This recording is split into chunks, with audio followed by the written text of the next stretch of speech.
Então, aqui nós vamos ter as principais substâncias envolvidas na transmissão da dor.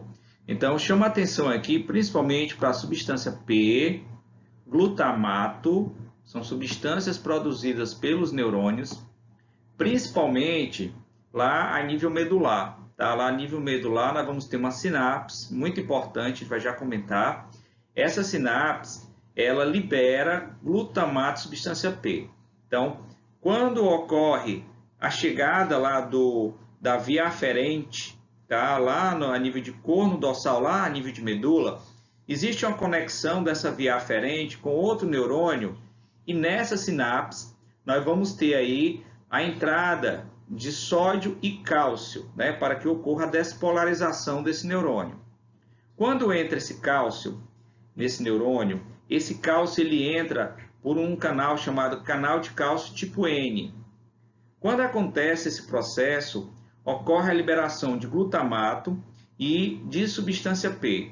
Essas substâncias elas ajudam aí na transmissão dessa informação de dor que pode ascender, ela sobe pela via ascendente e vai chegar a nível de cérebro, tá? Onde vai ocorrer a percepção da dor. Além dessas duas substâncias, nós vamos ter bradicinina, óxido nítrico, acetilcolina, serotonina, que a gente viu que tem a ver muito com a modulação da dor, histamina, angiotensina, mas eu quero também chamar a atenção bastante das prostaglandinas, que são substâncias produzidas a partir do ácido araquidônico via ação de uma enzima chamada ciclooxenase. Então sabemos que a ciclooxenase, ela pega o ácido araquidônico que vem lá dos fosfolipídios de membrana, via ação da enzima fosfolipase A2, e converte, né? Então, a ciclooxenase pega o ácido araquidônico e transforma em prostaglandinas. Essas prostaglandinas, elas podem estimular os nociceptores, participando aí do processo da dor, além também de participar do processo da inflamação e de desregular a termorregulação, tá? A nível de hipotálamo. Com base nisso, pessoal, vamos aqui observar essa figura, onde nós vamos ter aqui, né? Nós vamos ter aqui, seria aqui a pele, tá? O tecido, e aqui nós teríamos o agente agressor, né? Uma injúria que pode ser aí uma agulha furando o dedo, uma pancada, né? No caso a pressão, a temperatura, uma queimadura, tá? Ou então uma substância química de baixo pH, muito ácida, lesionando o tecido.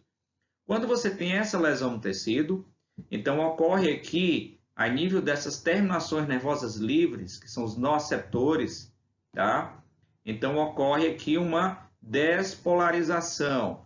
Então entra sódio, despolariza, tá? É claro que entra cálcio também, e aqui vai gerar o que? Um potencial de ação. Esse processo eu chamo de transdução, que é a conversão do estímulo em um potencial de ação.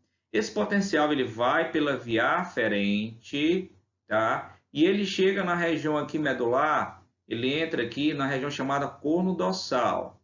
Então, quando a gente dá um zoom aqui, tá, no corno dorsal, a gente verifica que esse neurônio da via aferente, ele se conecta com esse neurônio que está presente aqui, esse interneurônio presente aqui a nível medular, e nós observamos que nessa sinapse ocorre a entrada de cálcio dentro do neurônio via canais de cálcio tipo N, e quando acontece esse processo, ocorre a liberação do glutamato e também da substância P.